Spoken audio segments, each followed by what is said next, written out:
एक बारी मिल जा यार पिया, रंग रेज मेरे मुझे रंग लगा, मुझे रोग लगा देश का। ड्रामा सावल यार पिया की कहानी किसी नई जिंदगी की खुशी से नहीं बल्कि गहरी दम घूंट देने वाली तलखी और अलमिया से शुरू होती है। कराची के तंग और गिरद आलूद गलियों में हर शकीरा नामी एक औरत को जिंदगी और मौत की कश्मकश में पाते हैं। वो ज़चगी की शदीद तकलीफ में मुब्तला है, लेकिन इसका मुहाफिज और शोहर इसके पास नहीं। शकीरा पहले भी 2 बच्चे खो चुकी है और अब जब इसे सबसे ज़्यादा सहारे की ज़रूरत है वो एक बार फिर तन्हा है। इसके पड़ोसी सगरा और शफीक बदहवासी में इसके शोहर असलम को तलाश करते हैं, जो आखिरकार हीले बहाने के साथ घर लौटता है। वो बसों की ताखीर और काम की ज्यादती का रोना रोता है, लेकिन इसकी चोर नजरें और कामते हाथ सच्चाई बयान कर रहे होते हैं। असलम कोई मेहनती मजदूर नहीं बल्कि जुए की लत में गिरफ्तार इस वक्त अपने अरूज पर नजर आती है, जब मौत के दहाने पर खड़ी शकीरा अपने शौहर को वो आखिरी राज बताती है जो उसने बड़ी मेहनत से दुनिया से छुपा कर रखा था। वो अपनी सिलाई मशीन के पास धागों और सुइयों के एक छोटे से डब्बे की तरफ इशारा करती है जिसमें इसने पाई पाई जोड़कर 470 रुपए जमा किए थे। ये वो रकम थी जो इसने मुश्किल वक्त के लिए बचाई थी। वो ये रकम असलम के हवाले करती है और गिड़ा गिड़ा कर इल्तिजा करती है कि वो फौरन दवा ले आए और इस बार देर ना करे। एक मरती हुई औरत के लिए ये मामूली रकम जिंदगी की कीमत थी, लेकिन जैसे ही असलम वो रकम लेकर रात के अंधेरे में निकलता है वो पैसे इसके लिए एक अलग ही बोझ बन जाते हैं।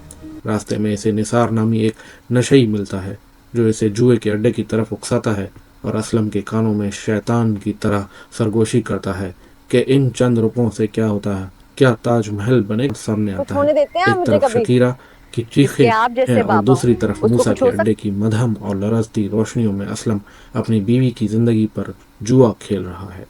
वो खुद को दिलासा देता है वो ये सब अपने बच्चे और अस्पताल के खर्चे के लिए कर रहा है, लेकिन कार्ड्स बांटते हुए वो दरअसल अपनी बीवी की आखिरी सांसों का सौदा कर रहा होता है। वो 470 रुपए मेज पर फेंक दिए जाते हैं और एक लम्हे के लिए किस्मत इस पर मेहरबान होती है। वो जीत जाता है। वो अपनी बीवी की जमा पूंजी को 25,000 रुपए में बदल देता है, लेकिन जैसे ही वो खून में डूबी हुई रकम समेटने लगता है इसका पड़ोसी शफीक दरवाजा तोड़कर अंदर दाखिल होता है और ऐसी खबर देता है जो इसके हाथों में मौजूद सोने को मिट्टी बना देती है। शकीरा अब इस दुनिया में नहीं रही। इसने ऐन इसी वक्त दम तोड़ा जब सूरज गुरूब हो रहा था और अपने पीछे एक ऐसी बच्ची छोड़ गई जिसकी पहली सांस की कीमत इस रकम से अदा की गई जो इसकी माँ की जान बचा सकती थी। 20 साल गुजर जाते हैं लेकिन माजी के बादल कभी पूरी तरह नहीं छटते। अब हमारे सामने असलम का एक बिल्कुल मुख्तलिफ रूप है जो अब बालाज के नाम से जाना जाता है। एक ऐसा बाप जो अपनी बेटी पिया के लिए हद से ज्यादा फिक्रमंद और मुहाफिज बना हुआ है। पिया इसकी कायनात का मरकज है, एक ज़हीन और बाहिम्मत लड़की जिसने हाल ही में यूनिवर्सिटी का स्कॉलरशिप जीता है। बज़ाहिर इनकी जिंदगी कामयाब नजर आती है, लेकिन इस मुस्कुराहट के पीछे एक खाना बदोश जैसी बेचैनी छुपी है।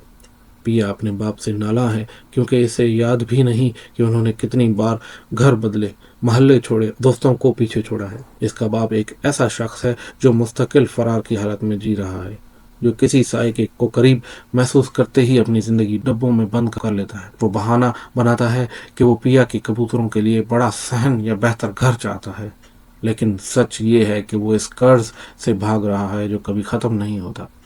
माजी और हाल की ये कश्मकश बिल आखिर एक मसरूफ सड़क पर टकराती है।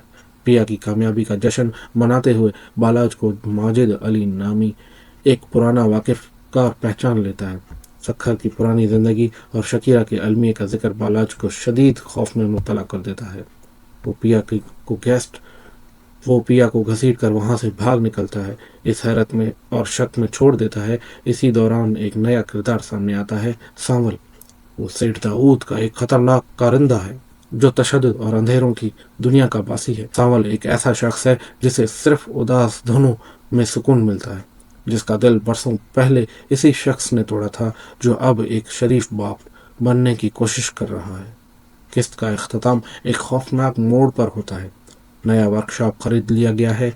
आखिरी बार घर बदलने का वादा कर लिया गया है, लेकिन 20 साल पहले जो पत्ते बांटे गए थे वो अब खुलने वाले हैं। छत पर मौजूद कबूतर बेचैन है, क्योंकि वो जानते हैं कि इस खेल में कोई भी कभी मुकम्मल तौर बच कर नहीं निकल पाता।